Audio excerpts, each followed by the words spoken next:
Hello, precious world and beloved community. I'm Lori Hanau of Global Roundtable Leadership, and we are a leadership and training company, and I'm here with my amazing team, Kate and Tristan and Travis and Melissa and Sebastian, and Dhruv has a migraine, and so he's here with us in spirit but wasn't able to be with us today. And we haven't scripted this. We were just in a team meeting and in a dialogue, and we thought it would be great to maybe offer this out to the world.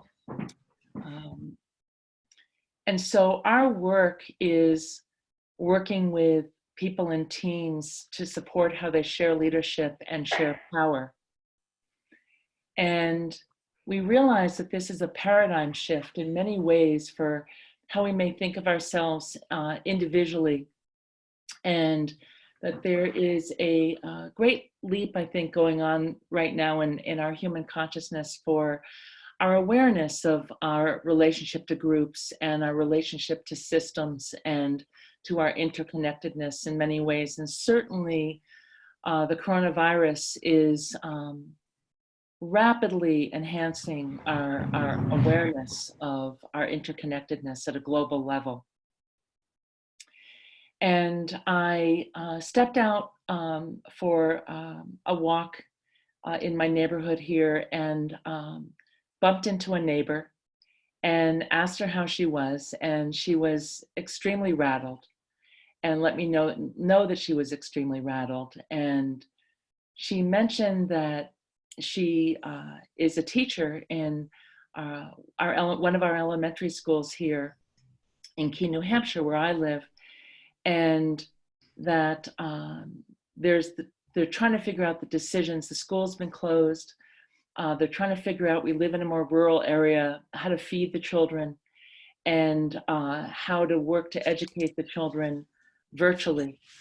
And she just was so shaken in not being able to have any real imagination around all this, and was feeling the overwhelm of all the information coming at her so quickly, both in her personal life and in her professional life. And so I asked her if I could make an offering to her for a couple of ideas, and she said yes. And so I offered that she remembered to think of herself as a part of the group. And in this way, I was thinking of her team at work, and that I acknowledged how much information each of us are taking in right now, and that she is taking in right now. And so the literal shocks of that may be running through our nervous systems. And also that she is a part of a team. And that it's so important to remember, I think, at these points that how important it is for us to really ignite and connect to our team genius. And that for her to trust the genius that will be in the room when the team meets, and that she can hold softly until she gets to the meeting, everything that's happening. And I offered that she write down questions that she has. They're coming, because the great thing about a team is that everybody is coming from different roles, and so they're all seeing different sides of the same elephant, and they're seeing it from different perspectives of the system. And so they're going to have different ideas that can work together if they trust that the genius is in the room and that they have it. And they may not have all of it at once. It may come in steps. And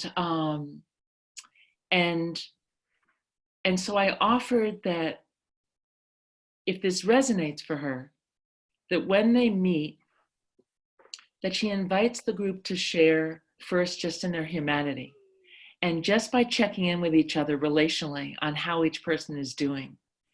And we did this today when we were starting to meet, and it sparked this conversation of us recording this and offering it out to the world. And Melissa, I know it was your turn today to open us up, and what was the question that you invited us into today that we felt was so meaningful? What is one thing you're being challenged by, and what's one thing you're proud of? And so just those two questions just really opened us up as a group and grounded us. And some of us had tears and some laughter, but it freed us a bit too. It both grounded us and had us feel connected together, and it freed us also to be present to what our work is at hand today and how we can be of service today with our work. And so I offered that she bring a question like that to her team, that they just check in relationally on how they're doing first and foremost. And then that they take down the questions that they have. What are the questions that they have for each other around their systems dynamics, the issues that they're seeing, and then what are some, as they absorb the questions, what are even one or two creative solutions that come, and to trust that that may be enough for today. And or there may be many that come, but to trust what comes, and to trust if it's digestible, and that as they do that, that the next time they meet, their muscles of this in their connection will be stronger. And if they follow a rhythm of checking in relationally, and then checking with each other on their questions and ideas, that they'll begin to build the next systems beyond what we are able to currently imagine, because we've never been in this situation before. And I just want to offer one more thing. I will say that she shared that she felt calm almost immediately, and her perspective started to open up almost immediately. And then I did offer to her, because we have the privilege of supporting so many groups across the sectors and teams, that we know of other teachers and educators who are working on this very same issue, like in cities, and with maybe some different dynamics of rural dynamics, but not so much. And so I offered that maybe they think about building a website quickly and putting out a grand call within their sector of education to see what the challenges are that other schools are having, not just in our region or in our state, but across the country and even across the world. And what are the best practices that other groups are finding, so that we can start to see again our collective intelligence through our groups, and we don't have to reinvent the wheel everywhere over and over and over again, but we can share our best ideas and what we're coming up with creatively right now. And so we just thought that maybe this could be useful for you. We hope it finds its way to you, and a way of good use in some way, whether it's how you're solving challenges within your family in all this, within your neighborhood, within your teams, and within your workplaces, within how you volunteer, and anywhere where you're asking friends to come together. That we remember that the genius, we have the genius here. It is all here. And if we remember that, we can start to stoke the fires of our genius together. And so I just spoke a whole bunch. And so I want to step back and invite my team to say anything else that they may want to say to you or to each other.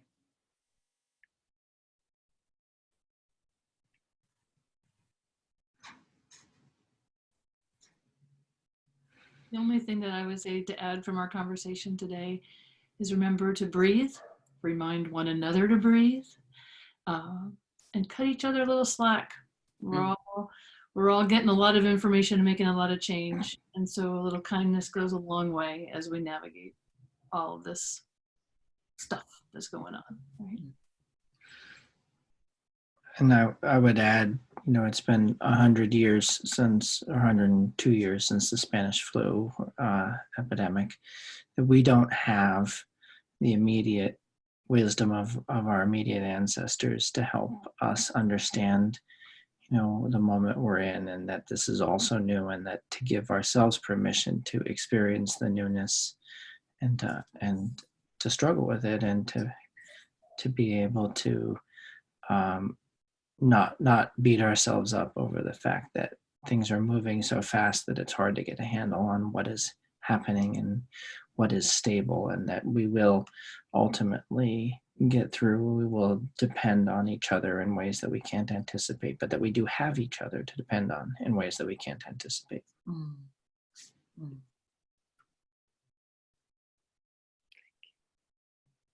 Having compassion for each other and holding each other at a high level, taking care of each other and being able to breathe is important. Taking breaths for ourselves.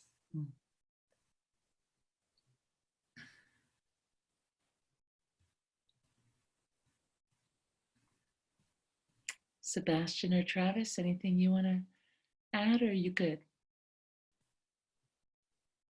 I wanted to share that trusting the wisdom that we're all connected, even if we feel a little isolated by the experience. I think that we're not going through this alone, and that we're actually connected to so many people around the world in one beating heart. So to find also the moments to connect to that energy that we're all connected with, and sending positive vibrations in a very difficult time, realizing that we're all connected in this beautiful organism and planet Earth.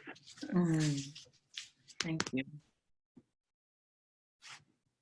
I'll also mention something that you said early on, Lori, today to the team when you were reflecting on that story, was around overworking, the tendency we all have to, when we care about something, to put a ton of effort in, and over effort, I think you might have said. And I'm reminded that a lot of us, because we care so much, we're trying to work harder, we're trying to fix things, and that some of what's being called for right now is the group wisdom that you mentioned, and the need for rest that each of us has, that we have to take time to create space for ourselves and rest, and that's going to be really important, both physically and I think as a community, for us to be together in that and give ourselves permission to have that space. Thank you so much for that, and for everything that's been said. I think the staying nourishing and nurturing each other, and calm as best we can in this. And so we stay open and creative and wise, that we're able to access our wisdom when we can't do if we're stirring at a pitch. And so how to help each other to get off the ceilings whenever we feel we're kind of going there as a team, and even a team stopping and pausing together. If you as a team are getting too pitchy, or too speedy, like sometimes just even saying like, let's just slow down for a moment, or pause for a moment. And Kate, you had reminded me too that of course we want to be respecting the laws, and that if a group is a larger group, that you're meeting by phone or you're meeting by Zoom or some other video way, not necessarily in person. But I want to name that if we remember to practice, and I want to invite it as a practice, that there are no walls except for the walls that are in our minds. And that, as Sebastian was inviting us into remembering also, is that we are so connected, and that even on phone, if we can't see each other, that through our voice is our heartbeat and our wisdom and our spirit, and that we are feeding each other all the time. And what is it we're feeding each other? And that we're yes, we may be far away from each other, but we're also right here. We're right here together with each other. And in this way, we say to you that we are here with you. We are here with you. And as we go through our days, even though we may not know your names, we feel you, and we are committed to you, and we are here with you, and we are committed to growing with you. And we thank you for who you are and for your work. And we wish you the very best in this journey, and that may we all show up well together. Our very best to you. Bye for now. And hello.